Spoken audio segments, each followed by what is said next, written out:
Right గా దీనిపై పూర్తి సమాచారం మా ప్రతినిధి గాలిబ్ లైవ్ ద్వారా అందిస్తారు. చెప్పండి గాలిబ్, వైసీపీ ఇన్ఛార్జీల మూడో జాబితాపై సస్పెన్స్ అయితే కొనసాగుతోంది. మరి దీనికి సంబంధించిన అప్డేట్స్ ఏంటి గాలిబ్? వైఎస్ఆర్ కాంగ్రెస్ పార్టీకి సంబంధించి మరి కాసేపట్లోని మూడో జాబితా ప్రకటన జరగబోతుంది. మొత్తం 23 అసెంబ్లీ నియోజకవర్గ ఇన్ఛార్జీలతో పాటు 3 పార్లమెంట్ కి సంబంధించిన కొత్త ఇన్ఛార్జీలను వైసీపీ మరి కాసేపట్లో ప్రకటించబోతుంది. గత 10 రోజుల నుంచి కూడా ముఖ్యమంత్రి జగన్మోహన్ రెడ్డి పార్టీకి సంబంధించిన ముఖ్య నేతలతోని కసరత్తును పూర్తి చేసిన తర్వాత మరి కాసేపట్లోని ప్రకటన వెలువడబోతుంది. మొత్తం ఈ 23కు సంబంధించి అసెంబ్లీ లిస్ట్ లోనే ఇందులో 3 పార్లమెంట్ కి సంబంధించిన కొత్త ఇన్ఛార్జీలు కూడా ప్రకటించారు. ఇందులో 3 ఏదైతే ఉందో ఉత్తరాంధ్ర ప్రాంతం నుంచి ఉన్నారు. ప్రధానంగా విజయనగరం నుంచి చిన్నసీను, అట్లాగే విశాఖపట్నం నుంచి మంత్రి బొత్స సతీమణి బొత్స ఝాన్సీ పేరు ఉండటం జరిగింది. ఇంకా అనకాపల్లి నుంచి కిలారి పద్మ కూడా పేరు ఉన్నట్లుగా తెలుస్తుంది.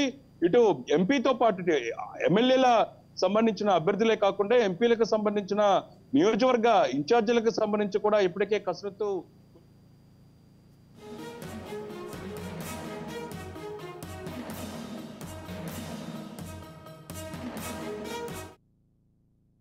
వైసీపీకి సంబంధించి ప్రకటన మరి కాసేపట్లో వెల్లడించబోతున్నారు. ప్రధానంగా మనకున్న సమాచారకరం ఇందుకు సంబంధించిన అధికారిక ప్రకటన రావాల్సి ఉంది. మరి కాసేపట్లోని వైఎస్ఆర్ కాంగ్రెస్ పార్టీకి సంబంధించిన సజ్జల రామకృష్ణారెడ్డి అట్లాగే బొత్స సత్యనారాయణ కూడా బయటకు వచ్చి ప్రకటిస్తున్నారు. మొత్తం 3 పార్లమెంటుతో పాటు మరోపక్క ఎమ్మెల్యేలకు సంబంధించిన స్థానాలు ఏదైతే ఉందో ఉమ్మడి చిత్తూరు జిల్లా, ప్రకాశం జిల్లాకు సంబంధించి కూడా ఫైనల్ లిస్ట్ కూడా మరి కాసేపట్లో ప్రకటించడం చేయబోతున్నారు. ప్రధానంగా ఆలూరు నిరూపాక్షి, శ్రీకాళహస్తి బియ్యపు మధుసూదన్ రెడ్డి, చిత్తూరు విజయేంద్ర రెడ్డి, రాయమదుర్గం మెట్టు గోవింద్ రెడ్డి, దర్శి శివప్రసాద్ రెడ్డి, గూడూరు మేలుగు మురళి, జీడి నెల్లూరు నారాయణ స్వామి కుమార్తె కృపాలక్ష్మి, మడకశిర శుభకుమార్ పేరు కూడా ఫైనలైజ్ చేశారు. మరి కాసేపట్లో అంటే ఇందులో కలిపి మిగతా వారితో కలిపి మొత్తం 23కి సంబంధించిన ఫైనల్ లిస్ట్ ను వైఎస్ఆర్ కాంగ్రెస్ పార్టీ మరి కాసేపట్లో అధికారికంగా ప్రకటన చేయబోతుంది. అయితే కొంతమందికి పేర్లు ఇప్పటికే అధికారికంగా బయటకు వచ్చాయి. అయితే ఇందుకు సంబంధించి మరి కాసేపట్లోని మీడియాకు సజ్జలతో పాటు బొత్స ప్రకటించబోతున్నారు. ఇప్పటికే వైఎస్ఆర్ కాంగ్రెస్ పార్టీ 2 లిస్టులను ప్రకటించడం జరిగింది. గతంలోనే మొత్తం 38కి సంబంధించిన ఏదైతే ఉందో అసెంబ్లీ నియోజకవర్గాలకు సంబంధించిన లిస్టును ప్రకటించిన నేపథ్యంలో ఈ రోజు 23తో కలిపి మొత్తం చూసినట్టయితే 51 మందికి సంబంధించిన పేరును ఇప్పటి వరకు ప్రకటించడం తెలుస్తుంది. గత కొన్ని రోజుల నుంచి కూడా దీనిపై కసరత్తు చేశారు. ఇందులో ప్రధానంగా చూసినట్టయితే కృష్ణా జిల్లా పెడనకు సంబంధించి మంత్రి జోగి రమేష్ కు సంబంధించిన నియోజకవర్గం మార్పు ఉన్నట్లుగా స్పష్టంగా తెలుస్తుంది. ఈసారి జోగి రమేష్ ను పెనమలూరు నుంచి పోటీ చేసేందుకు ముఖ్యమంత్రి జగన్మోహన్ రెడ్డి నిర్ణయం తీసుకున్నారు. ఇంకా పెడనకు సంబంధించి ఇక్కడ స్థానికంగా ఉన్న జడ్పీ చైర్పర్సన్, మహిళా జడ్పీ చైర్పర్సన్ కు అవకాశం కల్పించేందుకు కూడా ముఖ్యమంత్రి నిర్ణయం తీసుకున్న తెలుస్తుంది.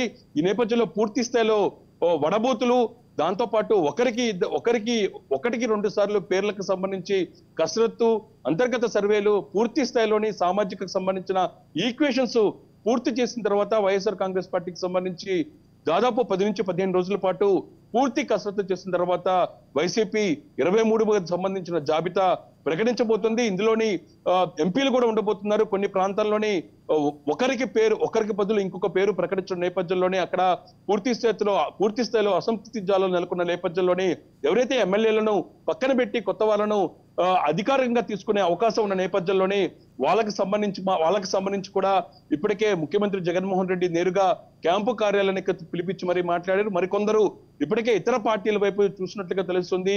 అయితే ఈ 3వ లిస్టుకు సంబంధించి ప్రకటన కోసం ఎవరైతే ఉన్నారో అసంతృప్తికి సంబంధించిన ఎమ్మెల్యేలు వేచి చూస్తున్నారు. ఈ రోజు ప్రకటించే 3వ లిస్టులోని వాళ్ళ పేరు లేకపోతే ఖచ్చితంగా ఇతర పార్టీలలో టచ్ లో ఉన్నట్టు తెలుస్తుంది. ప్రధానంగా చూసినట్లయితే పెనమలూరు పార్థసారథి ఇప్పటికే నియోజకవర్గ మార్పు కోసం ముఖ్యమంత్రి నిర్ణయం తీసుకున్నారు. ఇప్పటికే పలుమార్లు తాడేపల్లి నివాసానికి పిలిచి మరీ మాట్లాడినా సరే ఆయన వైసీపీ తెలుగుదేశం పార్టీలోకి టచ్ లోకి వెళ్ళినట్టు తెలుస్తుంది. రేపు చంద్రబాబును కూడా కలవబోతున్నారు. మరోపక్క కృష్ణా జిల్లా సంబంధించిన తిరువురు ఎమ్మెల్యేగా ఉన్న ఎన్టీఆర్ జిల్లాకు సంబంధించిన తిరువురు ఎమ్మెల్యే రక్షణ నిధి కూడా ఉదయం నుంచి కూడా పూర్తి స్థాయిలో వైసీపీ అధిష్టానానికి టచ్ లో లేకుండా పోయారు. ఆయన కూడా పార్థసారథి కలిసి తెలుగుదేశం పార్టీలోకి వెళ్లేందుకు నిర్ణయం తీసుకున్నారు. ఎందుకంటే తిరువూరి సంబంధించి మాజీ ఎమ్మెల్యే కొద్దిసేపటి క్రితం స్వామిదాస్ వైఎస్ఆర్ కాంగ్రెస్ పార్టీలోకి సీఎం జగన్మోహన్ రెడ్డి సమక్షంలో చేరిన నేపథ్యంలోనే ఆయనకి టికెట్ కన్ఫర్మ్ అయినట్టు తెలుస్తుంది. ఆయన సతీమణికి టికెట్ కన్ఫర్మ్ చేసేందుకు కూడా ముఖ్యమంత్రి నిర్ణయం తీసుకుంటున్న నేపథ్యంలోనే ఈ సమాచారం అందుకున్న రక్షణ నిధి వైసీపీని వదిలి తెలుగుదేశం పార్టీలోకి వెళ్లేందుకు నిర్ణయం తీసుకున్నట్టు తెలుస్తుంది. ఆయనతోనే మాట్లాడేందుకు పార్టీకి సంబంధించిన సీనియర్ నేతలు ప్రయత్నాలు చేసినా సరే ఆయన టచ్ లోకి రానట్లుగా తెలుస్తుంది. ఇదే పరిస్థితి రాష్ట్ర వ్యాప్తంగా కనబడుతుంది. కర్నూలు ఎంపీకి సంబంధించి సంజీవ్ కుమార్ నిన్న మీడియాకు కూడా ఒక ప్రకటన చేశారు. తన పార్టీ వీడుతున్నట్లుగా చెప్తున్న నేపథ్యంలో ఇప్పుడు కర్నూలు ఎంపీకి సంబంధించి ఎవరైతే ఉన్నారో ప్రధానంగా మంత్రిగా ఉన్న గుమ్మనూరు జయరామ్ కు అవకాశం కల్పించున్నది కూడా సమాచారం అందుతున్న నేపథ్యంలో అతను కూడా పార్టీని వీడే యోచనలో ఉన్నట్లుగా తెలుస్తుంది. అంటే పూర్తి స్థాయిలో వడబోతులు కనబడుతున్నాయి. మనకున్న సమాచారం ప్రకారం వైఎస్ఆర్ కాంగ్రెస్ పార్టీ నుంచి 75 నుంచి 80 వరకు కూడా సిట్టింగ్లకు మారుస్తుంది అనేది కూడా పూర్తి స్థాయిలోనే ముఖ్యమంత్రి జగన్మోహన్ రెడ్డి ఫోకస్ పెట్టిన నేపథ్యంలోనే ఈ రోజు 3వ జాబితా రిలీజ్ అవుతుంది. ఈ 3వ జాబితా తర్వాత ఎంతమంది అసంతృప్తులు బయటికి వెళ్ళబోతున్నారు, ఎవరైతే పార్టీ టికెట్లు ఆశించారు, దాంతో పాటు ఎమ్మెల్యే సంబంధించిన సిట్టింగ్ల మార్పులు భారీగా ఉన్న నేపథ్యంలో వాళ్ళు ఎటువైపు వెళ్ళబోతున్నారు అనేది మాత్రం మరి కాసేపట్లో స్పష్టత వచ్చే అవకాశాలు కనబడుతున్నాయి. ప్రధానంగా ఇప్పుడు ప్రకటించే 3వ జాబితాలోని ఇటు ఉమ్మడి చిత్తూరు జిల్లా, ఉమ్మడి ప్రకాశం జిల్లాతో పాటు ఉత్తరాంధ్రకు సంబంధించిన ఎంపీల సీట్లకు సంబంధించి ఫైనల్ చేయబోతున్నారు. దాంతో పాటు ఇటు ఒంగోలుకు సంబంధించి మాగుంట శ్రీనివాసరెడ్డికి మరోసారి అవకాశం దక్కబోతుంది. ఇంకా నెల్లూరుకు సంబంధించిన ఎంపీగా ఉన్న వేమిరెడ్డి ప్రభాకర్ రెడ్డి ఈసారి నేరుగా ఎంపీగా పోటీ చేయబోతున్నారు.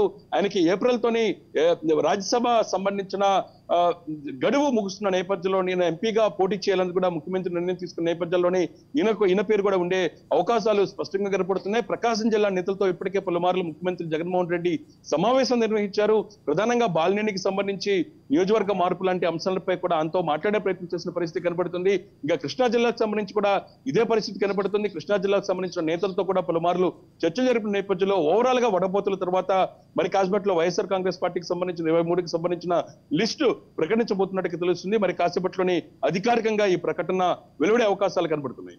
అలాగే గాలిబ్, నర్సరావుపేట ఎంపీ టికెట్ విషయంలో కూడా చర్చ జరిగినట్టు తెలుస్తోంది. మరి దీనికి సంబంధించిన అప్డేట్స్ ఏంటి గాలిబ్? పల్నాడు జిల్లా చాలా కీలకం కాబోతుంది. పల్నాడు జిల్లాలోని గతంలో వైసీపీ పూర్తి స్థాయిలోనే గెలిచిన పరిస్థితి కనబడుతుంది. ఈ నేపథ్యంలోనే వైఎస్ఆర్ కాంగ్రెస్ పార్టీకి సంబంధించి పల్నాడు మీద ముందు నుంచి కూడా ముఖ్యమంత్రి జగన్మోహన్ రెడ్డి ఫోకస్ పెడుతున్నారు.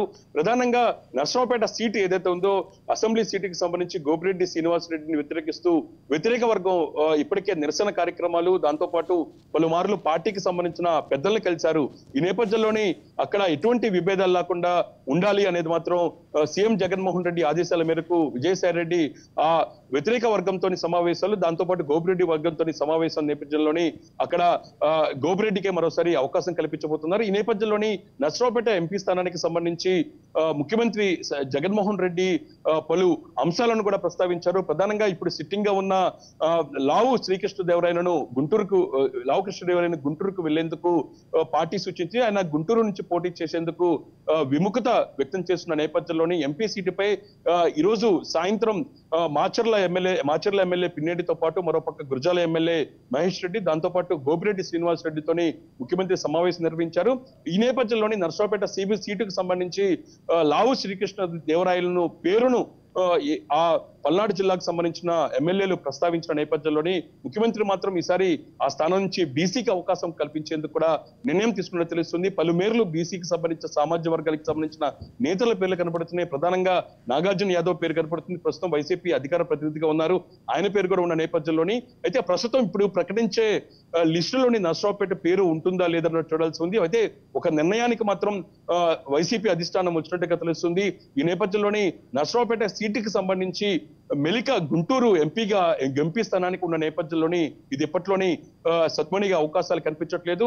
అయితే లావు శ్రీకృష్ణదేవరాయలు మాత్రం తాను గుంటూరు నుంచి పోటీ చేసేందుకు అంత ఇష్టపడని నేపథ్యంలోని ఈ నర్సరావుపేటకు సంబంధించి వేరే వ్యక్తికి అవకాశం కల్పించే అవకాశాలు కనబడుతున్నాయి. అయితే ఈ పల్నాడు జిల్లా నుంచి ప్రధానంగా ఎటువంటి మార్పులు ఉండే అవకాశం లేదు. గతంలోనే చిలుకూరుపేట నియోజకవర్గ ఇన్ఛార్జ్ సీటు మార్చారు. అక్కడ ఉన్న మంత్రి విడుదల రాజుని గుంటూరు వెస్ట్ కు పంపిన నేపథ్యంలోని చిలుకూరుపేట ఒకటే మార్పులు ఉండే అవకాశాలు కనబడుతున్నాయి. ఇంకా ఎంపీ స్థానం నర్సరావుపేట ఎంపీ స్థానం వరకే మార్పులు ఉండే అవకాశం ఉన్నట్లుగా తెలుస్తుంది. ఇటు పల్నాడు జిల్లాకు సంబంధించిన ఎమ్మెల్యేలతో వరుసగా ముఖ్యమంత్రి సమావేశం నిర్వహిస్తున్నారు. అయితే నర్సరావుపేటకు సంబంధించి బీసీ సామాజిక వర్గ నేతకు అప్పచెప్పేందుకు వైసీపీ అధిష్టానం నిర్ణయం తీసుకున్నట్లుగా తెలుస్తుంది. Right, thank you for the updates Ghalib.